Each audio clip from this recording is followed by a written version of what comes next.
Assalamualaikum warahmatullahi wabarakatuh. Kita masuk pada pemeriksaan di sidang pengadilan. 1. Persiapan persidangan. Sesudah pengadilan militer atau pengadilan tinggi menerima pelimpahan berkas perkara dari auditorat militer atau auditorat militer tinggi, Kepala Pengadilan Militer atau Kepala Pengadilan Tinggi segera mempelajarinya. Apakah perkara itu termasuk wewenang pengadilan yang dipimpinnya. Dalam hal Kepala Pengadilan Militer atau Pengadilan yang Tinggi berpendapat bahwa perkara pidana itu tidak termasuk wewenang dari pengadilan yang dipimpinnya, ia membuat penetapan yang memuat alasan dan segera mengembalikan berkas perkara tersebut kepada auditorat militer atau auditorat militer tinggi yang bersangkutan untuk dilimpahkan kepada pengadilan militer tinggi atau pengadilan militer lain yang berwenang. Auditorat militer atau tinggi yang bersangkutan menyampaikan penetapan besar beserta berkas perkara kepada auditor militer tinggi di daerah hukum pengadilan militer atau pengadilan tinggi lain yang tercantum dalam penetapan itu.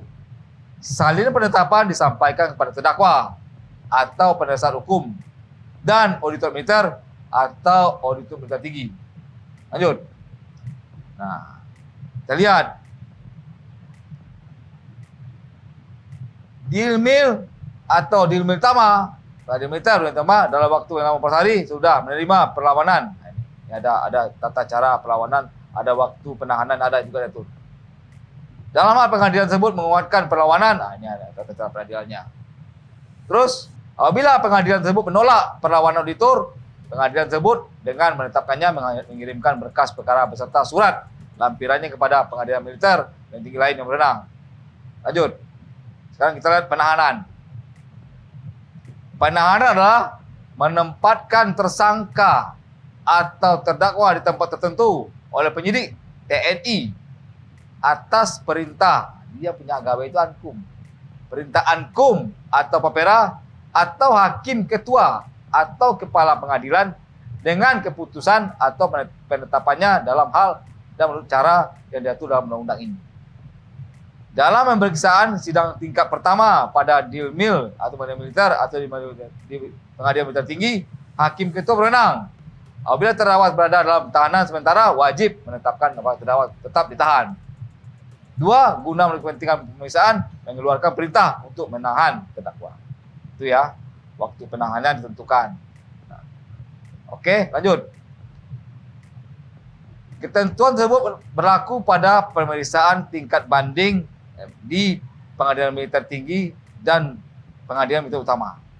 Dikecualikan pada waktu penahanan tersebut guna kepentingan pemeriksaan, penahanan terhadap terdakwa dapat diperpanjang berdasarkan alasan yang patut dan tidak dapat dihindarkan karena terdakwa menderita gangguan fisik.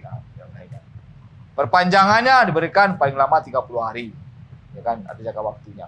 Perpanjangan penahanan tersebut atas dasar permintaan dari laporan pemeriksaan dari tingkat pemeriksaan tingkat pertama, macam-macam ya. Terus, sekarang kita masuk pada sesudah waktu 60 hari, walaupun perkara tersebut belum selesai diperiksa, terdakwa harus sudah dikeluarkan. Nah, ini ada waktunya, tegak waktunya, itu penahanannya. Terhadap perpanjangan penahanan tersebut, terdakwa dapat mengajukan keberatan. Sekarang kita masuk pada pemanggilan. Berdasarkan penetapan hari sidang, sebagaimana itu dalam pasal ini, auditor mengeluarkan surat panggilan kepada terdakwa dan saksi. Pemanggilan untuk datang ke sidang tersebut dilakukan secara sah apabila disampaikan dengan surat panggilan.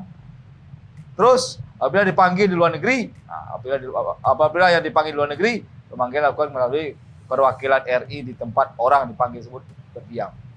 Ya kan? Penerimaan surat panggilan oleh terdakwa, saksi atau orang lain dilakukan dengan surat tanda terima. Lanjut. Sekarang kita masuk pada acara pemeriksaan biasa. Pertama, pemeriksaan dan pembuktian. Pada hari sidang tentukan tersebut pada bersidang. Untuk pemeriksaan, hakim ketua membuka sidang. Ya kan? Kecuali perkara kesusilaan, sidang dinyatakan tertutup untuk umum. Ya kan? Yang jelas, hakim ketua membuka sidang dan menyatakan sidang terbuka untuk umum, kecuali perkara asusila tertutup umum. Jadi intinya sidang itu terbuka, apapun, jadi semua orang bisa nonton. Dalam perkara menyangkut rahasia militer, rahasia negara, hakim pun dapat menyatakan sidang tertutup. Rahasia militer, rahasia negara, atau sidang asusila bisa menyatakan tertutup. Terus, nah, kita lihat, hakim ketua merintahkan supaya terdakwa dipanggil masuk ke ruang sidang, dihadapkan dengan pengawal tetapi dalam keadaan bebas. Nah, bila dalam pemeriksaan terdakwa tidak ditahan atau tidak hadir pada hari sidang sudah ditetapkan, hakim ketua meneliti apakah terdakwa sudah dipanggil secara patut. Itu mekanisme. Lanjut. Nah, perkara tindak pidana disersi, ya kan? Yang terdakwanya melarikan diri, tidak ditemukan lagi. Nah, itu.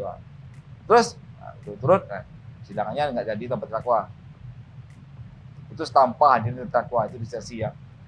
Sidang permulaan, pada permulaan sidang, hakim ketua menanyakan kepada terdakwa tentang nama, identitas intinya. Dan lengkap, hakim ketua menanyakan kepada terdakwa tentang penasihat hukum yang akan mendampinginya.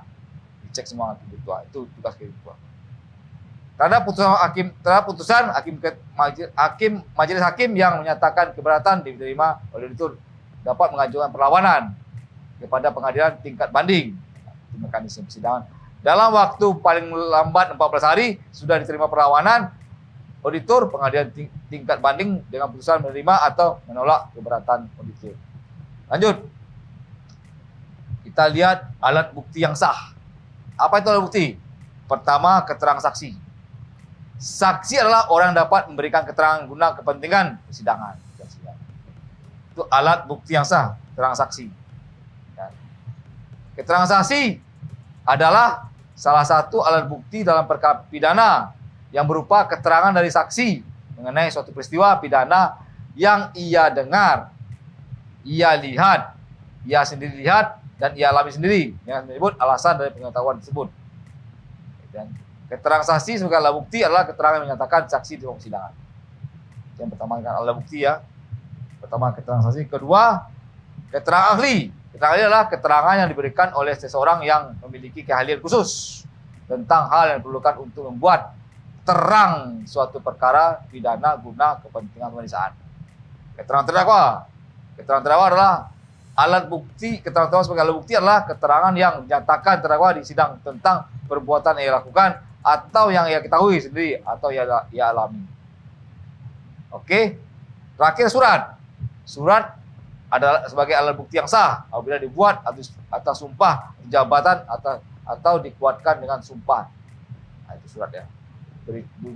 Surat berupa berita acara, surat lainnya, surat dibuat menurut keterangan perundang-undangan, surat keterangan dari seorang ahli, surat lain, surat-surat ya. Terakhir petunjuk.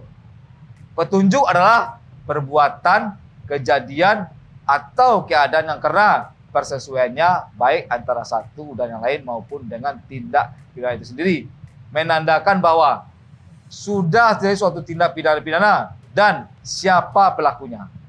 Petunjuk tersebut hanya dapat diperoleh dari pertama, keterangan saksi, keterangan terdakwa, surat. Nah, di sini baru dapat petunjuk. Sekarang kita lanjutkan, dua, penuntutan dan pembelaan. Nah, sesudah pemeriksaan nyatakan selesai, auditor mengajukan penuntutan pidana. Itu tuntutannya ya. Nah, terhadap tuntutan tersebut, terdakwa dan penasihat hukum mengajukan pembelaan. Nah, silakan terdakwa mengajukan pembelaan. Terus, tiga, penggabungan perkara gugatan ganti rugi. Apabila suatu perbuatan yang menjadi dasar terdakwa dalam suatu pemeriksaan perkara pidana dimiliki atau menimbulkan kerugian bagi orang lain, hakim ketua atas permintaan orang itu dapat menetapkan untuk menggabungkan perkara gugatan ganti rugi kepada perkara pidana. Nah, permintaan tersebut hanya dapat diajukan paling lambat sebelum auditor mengajukan tuntutan pidana.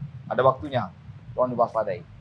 Terus, musyawarah dan putusan. Nah ini, sesudah pemeriksaan nyatakan ditutup, hakim mengadakan musyawarah secara tutup dan rahasia. Musyawarah tersebut harus didasarkan pada surat dakwaan dan segala sesuatu yang terbukti dalam pemeriksaan di sidang. Dalam musyawarah tersebut, hakim ketua mengajukan pertanyaan dimulai dari hakim pemula yang termuda sampai hakim tertua Sedangkan yang terakhir mengemukakan pendapatnya adalah hakim ketua dan semua pendapat harus disertai pertimbangan besar alasannya. Terus, pelaksanaan pengambilan putusan dicatat dalam buku himpunan putusan yang disediakan khusus untuk keperluan itu dan isi buku tersebut sifatnya rahasia.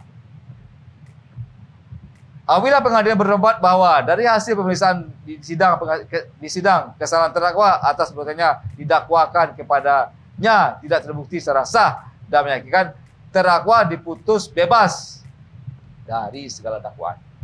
Apabila pengadilan berpendapat bahwa perbuatan dan dakwaan kepada terdakwa terbukti tetapi perbuatan tersebut tidak merupakan suatu tindak pidana, terdakwa diputus lepas dari segala tuntutan. Dalam hal tersebut, terdakwa yang ada dalam status tahanan diperintahkan untuk dibebaskan kecuali ketika itu juga kecuali karena alasan lain yang sah terdakwa perlu ditahan. Dalam hal terdakwa diputus bebas dari segala dakwaan diputus bebas, itu kan apabila perbuatan dilakukan terdakwa, ya ini tidak layak ini bebas ya. Terus apabila pengadilan berpendapat bahwa terdakwa bersalah melakukan tindak pidana yang didakwakan kepadanya, pengadilan menjatuhkan pidana. Pengadilan dalam menentukan putusan apabila terdakwa tidak ditahan dapat memerintahkan supaya terdakwa tersebut ditahan apabila dipenuhi ketentuan tersebut dan terdapat alasan cukup untuk itu. Itu ya. Nah, putusan pengadilan hanya sah dan punya kekuatan hukum apabila diucapkan di sidang terbuka untuk umum. Itu ya. Pengadilan memutus perkara dengan hadirnya terdakwa kecuali hal undang-undang ini menentukan lain. Dalam hal terdapat lebih dari satu orang terdakwa dalam suatu perkara, putusan dapat diucapkan dengan hadirnya salah seorang terdakwa. Segera sudah putusan pemidaan diucapkan, hakim ketua wajib memberitahukan kepada terdakwa tentang segala haknya. Ada macam haknya, hak segera menerima, hak mempelajari, hak minta pemeriksaan. Nah. Terus sekarang kita pelaksanaan putusan pengadilan. Putusan pengadilan yang sudah memperoleh keputusan tetap, pelaksanaannya dilakukan oleh auditor yang untuk itu panitera mengirimkan salinan putusan kepadanya. Mendahului salinan, auditor melaksanakan putusan pengadilan berdasarkan petikan putusan. Pelaksanaan pidana mati dilakukan menurut ketentuan peraturan perundang-undangan yang berlaku dan tidak di muka umum. Pidana penjara atau kurungan dilaksanakan di lembaga pemasakan militer di tempat lain menurut ketentuan peraturan perundang-undangan yang berlaku. Dalam hal terpidana dipidana penjara atau kurungan dan kemudian jatuhi pidana penjara atau jenis sebelum menjalani pidana yang dijatuhkan terdahulu, pidana tersebut mulai dijalankan dengan pidana itu kan dulu. Apabila terpidana dipecat dari dinas pendidikan, pidana dilaksanakan di lembaga pemasyarakatan. Pecat ya. Dalam ini pengadilan menjatuhkan pidana bersyarat. Pelaksanaannya dilakukan dengan pengawasan serta pengamatan yang sungguh-sungguh menurut ketentuan undang-undang. Itu ya. Dalam hal pengadilan menjatuhkan pidana dengan terpidana diberi tengah waktu 1 bulan membayar denda kecuali putusan pemeriksaan. Itu ya. Upaya hukum ada 3, upaya banding, upaya kasasi, upaya pemeriksaan tingkat itu banding kasasi. Itu upaya biasa. Upaya luar biasa pemeriksaan tingkat kasasi demi kepentingan umum. Ya kan? Ini. Demikian dengan demikian hakim tersebut semua putusan sudah memperoleh kekuatan hukum tetap. Ini. Permohonan kasasi dengan kepentingan hukum sampaikan secara tertulis kalau itu. Ya. Pemeriksaan meninjauan kembali putusan yang sudah mendapat kekuatan hukum tetap. Nah, itu upayanya. Terhadap putusan pengadilan sudah memperoleh kekuatan hukum tetap kecuali putusan bebas dari segala dakwaan atau lepas dari segala tuntutan hukum, pidana atau ahli waris dapat mengajukan permintaan peninjauan kembali kepada Mahkamah Agung. Oke, mungkin itu aja hari ini. Mudah-mudahan bermanfaat. Saya tutup, saya akhiri. Wabillahi taufiq wa hidayah. Wassalamualaikum warahmatullahi wabarakatuh.